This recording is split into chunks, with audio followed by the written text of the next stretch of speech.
Welcome back to A Day in the Neighborhood. Tonight we have a very special guest, Senator Leland Yee. I've known the senator since 1994, and I've watched his progression from being a member of the Board of Education for the San Francisco Unified School District. He did such an excellent job that the voters of San Francisco promoted him to the Board of Supervisors of the City and County of San Francisco. Then he was elected to the State Assembly, and now he is a member of the State Senate. Welcome, Senator. A lot of things going on in the country and in the state. President Obama had just managed to get his stimulus package through with the House of the Representatives and the Senate. But it seems that the budget of the state of California still seems to be in a state of limbo. I've read that the governor has furloughed over 200,000 state workers, and there's a lot of negotiations going back and forth between the governor's office and the legislature. There seems to be a $42 billion deficit. You are a proponent of economic development, of a job creation, and of course, education. What do you think is going to happen, and where are you in these negotiations? Well, we do have some difficulties right now. We are short about $42 billion, as you indicated. And what we have come to an agreement on is that we will take about half of that towards cuts, the other half towards revenue. You mentioned the president and his stimulus package, in fact, passed both houses. However, it's going to go to conference now, and hopefully by Tuesday we will finally get a bill that everybody can, in fact, support to the president's desk. Within that stimulus package bill, there's about $20 billion that we may be able to bring into the state of California. Out of that, maybe half of it can then be used to offset our $42 billion short. And so that stimulus package bill is very important to us. Right now, we're struggling with the Republicans to find where we're going to make the cuts, where we're going to make the increases. So we're still in that discussion, and hopefully by Tuesday we will be able to get a budget bill before the Senate, and we will then vote on it at that time. Now, the Comptroller Chang, and the labor unions have attempted to stop the furlough and in fact filed a lawsuit against the governor, and the court had decided that the governor has the executive power to issue a furlough. What do you think of that dynamic between the comptroller? The reality right now is that we are short of dollars. The comptroller has the responsibility of cutting the checks. He does have the legal authority to do that, but he needs the mandate from the legislature and the governor in order to execute his particular responsibility. I think that there is a difference of opinion right now whether or not the governor can in fact do that. The courts have already declared that he can in fact furlough employees. We don't like it, but the reality is that we just don't have the kind of dollars we would like. I think all of us would want the economy to be a lot better, but it is not, and we will need to struggle with this budget, this horrific situation for another 2 years. Right. Now, how about the governor also wants to extend the furlough to constitutional officers, the AG and so forth. What do you think about that? The governor does not have jurisdiction over those constitutional officers. They are an independent, separate branch of government from the governor. So he's going to really need to make his case in court that, in fact, he has jurisdictions over them. The individual constitution officers are making their own independent assessment as to what they're going to do, how they're going to be able to carry out, I think, this notion of a furlough within their particular departments.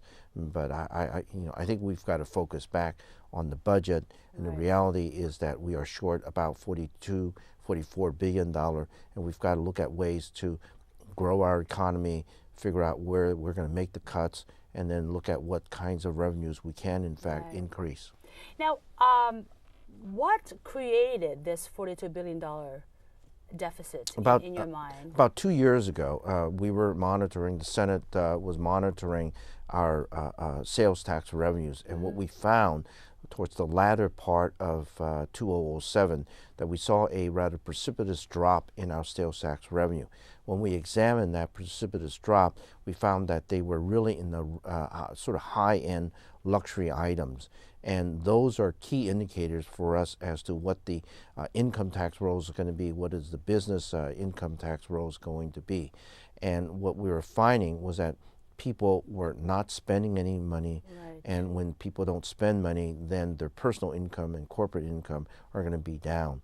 And that's one of the reasons why, if you go back to some of our history, you will find that in the beginning of 2008, the governor indicated that we were about $14 billion in the hole. Right. And we started to make mid-year cuts, and so that's where it all started. It was because of the downturn in the economy and all of the secondary and tertiary consequences to that downturn, where we had a meltdown with our real estate industry, and out of that, all the related industries, for example, the consumer goods, people didn't want to buy anymore. They were afraid that they were going to lose their job, or if they had already lost their job, they were not buying anymore. So it's a combination of all of those particular problems, but it really comes back to the real estate, our mortgage, and that's where the problem started. Well, it seems that the rating agencies have just reduced the state's bond rating to almost, what, junk bond status? We are, in fact, California, in fact, is the lowest rated state in the in this union relative to borrowing. Part of it is that we have not been able to sort of deal with our structural problems, and hopefully with this particular budget, we will be able to soften that a little, and I think you'll see then our bond rating go up. For the last, umpteen years, we have not been able to raise revenue because we have, in fact, many individuals in the Senate who have signed pledges where they are not going to raise any taxes. So when you don't raise taxes, Right. and you continue to have individuals who need services, seniors, the disabled, kids, they need help with their education, with their health care, with their housing. So we've got to somehow provide for them. Exactly. And unfortunately, we've not been able to raise revenues to keep up with the demand. And that's one of the reasons why the Wall Street folks have rated us pretty low. I believe that with this new budget that we're hopefully going to vote on Tuesday, that we will be able to have some revenues that will take care of some of our structural problems. Now, the state of California, going back to history, has been one of the largest economies in the world. From the fifth, if I remember it correctly, to now the eighth, still the largest economy in the world. But we today are ranking the third highest in unemployment. Well, part of the reason for that is that we are a large state. Right. We have many individuals living in the state of California. We continue to attract many individuals coming into the state of California.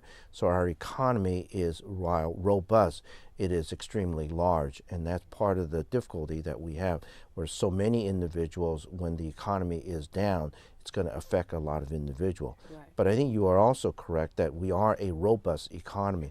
While we do have this sort of economic slump, we do have our biotech industry, we have our service industry that continues to grow and continues to be a vital part of our recovery. And so that's two industries that we're watching rather closely, along with our agricultural economy.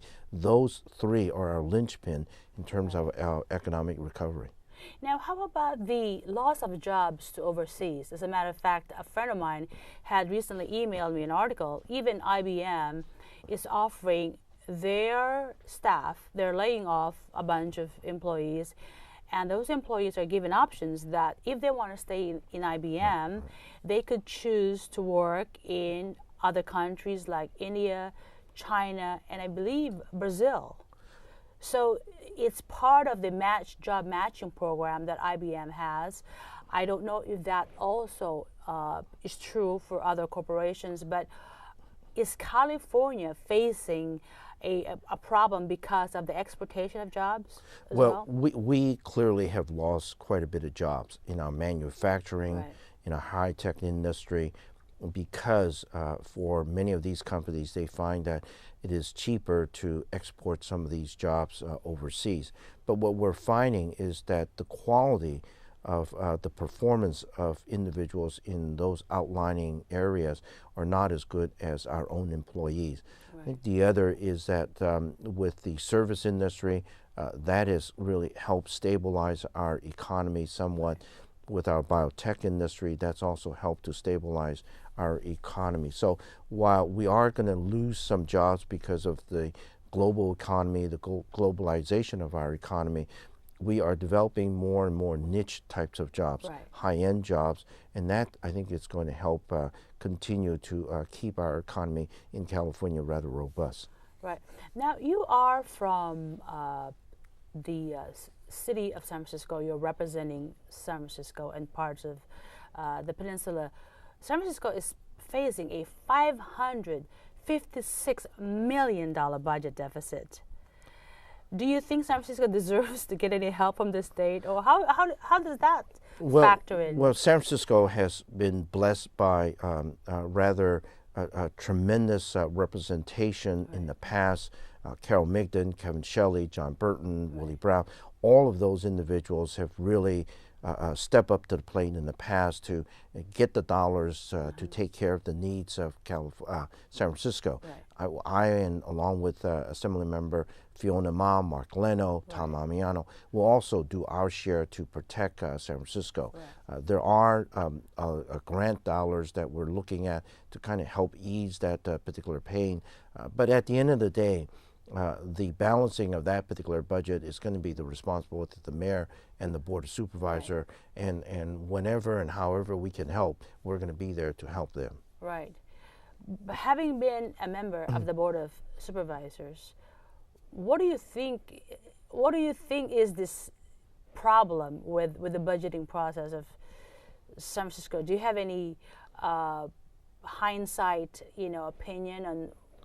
I believe that part of the problem is not just San Francisco's doing. Right. It is really the economy, not only of California, not only of this country, but the world. Right. The reality is that there are less revenues for every single jurisdiction in the world, and Right. so we've got to somehow begin to readjust and relook at, how do we establish government, and what kinds of services are we going to provide, what kinds of services are we not going to provide. So I think that San Francisco's got to go through that deliberative process to have some rather honest discussion about what is the role of government. Right. I think secondly, we do need to look at San Francisco and figure out how you can in fact grow your economy.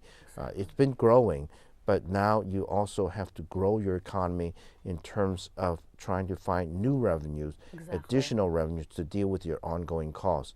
One of the nice things about San Francisco is that it is a tremendous place to live. Right. Not only because of the environment, not only because of the infrastructure, but it is a rather caring city. Right. There are many individuals who are in need, and it is our responsibility to do what we can to help them have a life of some wholeness. Right. And so with that responsibility and with that sort of mandate, we then got to figure out, well, how do you grow the economy in San Francisco Right. so that in fact we generate new revenues coming in. Right, because we rely mainly on tourism. We rely mainly on and tourism. Finance is, Right. we've just had a financial meltdown, so that's gone. But at one time we had a rather robust and rather vigorous internet based type of economy. We have a burgeoning biotech industry. Right. And so there are still many, many opportunities that are out there Right. that can, in fact, increase the economy here in San Francisco. How about our port business? It seems that Oakland beats San Francisco all the time in terms of generating revenue with regards to its port industry. But now we've turned our port into a tourist attraction, it looks like. Unfortunately, geographically, we are not well positioned Right. to sort of maximize our port as a way of moving goods around. We Right. don't have the infrastructure. Strategically, we are not in the sort of inner peninsula area. Right. And so as a result, the cost of moving goods, if we were to unload them in San Francisco, is just not as good as if you unload the goods over in Oakland. And so for the last several years, individuals in the port, members on the board of supervisors, mayors have started to ask the question, well, what is then the real purpose of the port now? And as you all know, one of our strongest economy is in fact our tourism economy, and I think individuals are looking at ways in which we can enhance the usage of our port for tourists rather than for the movement of goods and so on. I think the other is that the port does have a lot of real estate. I think it's extremely important to look at that for housing and for other kinds of businesses that may be coming into San Francisco or maybe looking around the Bay Area for a lot of land to develop and to somehow locate their business. And I think that that's something that we need to more aggressively look at. Right. Now, how about the Bayview Hunters Point? The voters passed Proposition G in the last election, and it promised a creation of 10,000 housing units, and even a development of what is now of a development of Candlestick Park. Right. And what is your take on how this project is going to move now that Speaker Pelosi is, my God, the second most powerful woman in the world? Well, unfortunately, with the downturn in the economy, particularly in real estate, it is a struggle for many companies now to move forward with their development plans, and I would imagine that Leonard is going through their deliberate process as to what is feasible, what works, and so on. I think the other is that don't forget we still have a football stadium out there, and we need to look at how do we keep that stadium so that it is an attraction or a venue for a variety of different attractions. So I think that there's still a lot of hope and a lot of promise out there for the Bayview Hunters Point community. Do you foresee it happening in the next 5 years or no? I think that there's going to be some development out there. I'm not sure that it is going to be as grand and as large as we originally envisioned. I think the reality is that we're still going to be in this economic slump for another couple of years, and so we've got to then continue to nurture that particular plan and that particular development, and to figure out when the time is right for them to really expand again with the economy, that we are well positioned to kind of help them do that. And the Navy would still have, of course, to do the cleanup for that before any real development could happen. Well, unfortunately, I think what has happened is that the city has pretty much worked out an agreement with the Navy in terms of their cleanup, and so it's really going to be on us now to try to then figure out how, with the resources we do have, finish that particular cleanup project. Now, how about the Cow Palace? There seems to be a lot of confusion as to who owns the Cow Palace or what border it is in. Is it part of San Francisco or is it part of the other city? Well, technically, Cow Palace is a state of California property. Oh, okay. It is owned by the state. It is located in the jurisdiction of Daly City. There's a slither of property that is in the border of San Francisco, but most of the property is really within the jurisdiction of Daly City. And as you know, we are looking at trying to at least find a way to revitalize that particular area, the Bayshore area plus the Visitation Valley area. And part of my effort to try to do that was in fact to sell a parcel of that particular land to Daly City so that they can, through their redevelopment ability, begin to find individuals to develop that piece of property so that there are amenities within that particular neighborhood.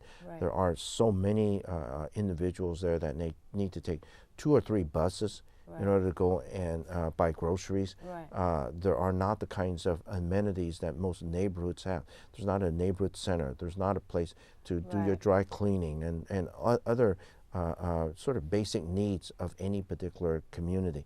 And so one of the things that I'm looking at is to try and find a way to allow Daly City to develop a portion of that particular property. Right. And so we'll see how that goes. So what happened to the Cow Palace and what's the plan? Well, is there any plan on you know, it? initially we did look at a bill that would sell all of that property. I think that there's a lot of sentimental reasons Including why. the building? That's so old. Well, there are a lot of individuals who feel rather sentimental about that, and so we have now scaled down our bill. Instead of the entire piece of property, it's just an upper parking lot, about 13 acres, and so we're hoping that we will finally get this bill passed and get the governor to sign it, and so that's what we're working on right now. Now, so now going back to the budget, what sort of relief do people in San Francisco see in this budget, with hopefully some help from the stimulus package of the president? Do we see light at the end of the tunnel, or do we still look at things getting worse before it gets any better? Well, unfortunately, I think things are going to get worse before they're going to get better. I don't want to sugarcoat it whatsoever. I think the reality is that we really have to sort of button down the hatch and really take a hard look at our economy. And the stimulus package will help somewhat, but it will not help entirely. Right. There are dollars within the stimulus package that's going to come directly to San Francisco. Right. For example, the Doyle Drive and some of the infrastructure projects will come directly to San Francisco. There are other dollars that are going to go to Sacramento, and from there we can then allocate those dollars into San Francisco. So there are a number of different avenues for San Francisco to really get a good share of that stimulus package, and we will continue to work with the local representatives here to make sure that they get their fair share. Right, right. The unemployment insurance that's being paid out by the state right now, it's pretty humongous. There has been a loss of 500,000 jobs in December, and then I believe January as well. That's correct. So how much is this burden on the unemployment insurance for the state? Well, it is a large. It's much more than we had anticipated. Because of our budget problem, the federal government is coming in and helping us make some of those payments. Once the budget is passed in Sacramento, we'll be able to take back some of that responsibility. But it is a major cost center for us now, given the fact that we are looking at more individuals who are going to be unemployed in the state of California. So it is a tremendous burden that we have to still carry out. Right. Now, there's a lot of foreclosures, and it seems that the bleeding on the foreclosures hasn't stopped. Is the state looking at how to stem the continuous decline of market values and, of course, the foreclosures that go along? Well, with them? Unfortunately, the state of California does not have the capacity in order to do that. I think that's where the stimulus package, the federal stimulus package, is coming in to try to deal with that. What we are looking at is trying to, find laws that will protect individuals from getting into these kinds of mortgages, where the probability and the possibility of paying these mortgages are just not going to be there. It's just really unfortunate that so many individuals were sold a bill of goods that in fact brought them to this brink of bankruptcy.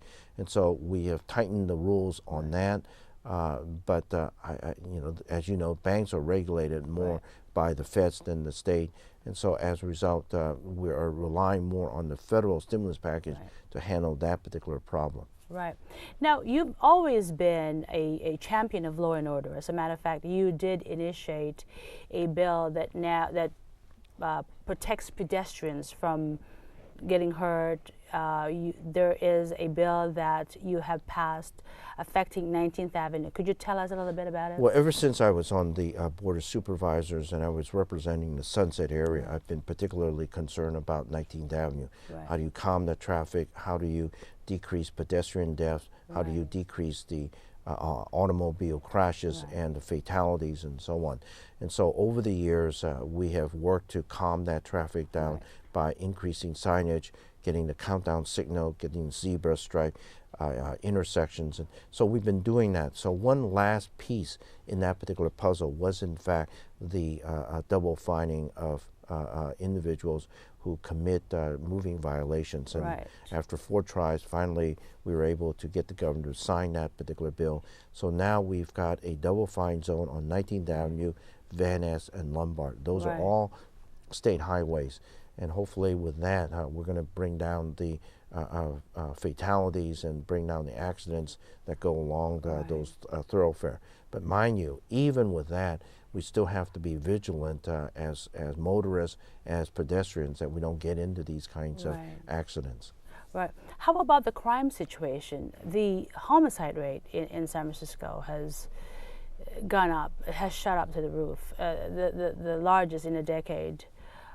Is this something that affects you as a senator? Well, you know, it affects me as a human being, as a resident of San Francisco. This is my city as a boy, as a young man, now as an adult, and it pains me to see the kinds of crime that are befalling many of our residents and so on. We do have dollars that are available to the city and county of San Francisco to increase public safety, and we simply are always there waiting to help them resolve some of these issues. But law enforcement is really a local responsibility, is within the jurisdiction of the mayor, the board supervisor, and the police department and the police commission.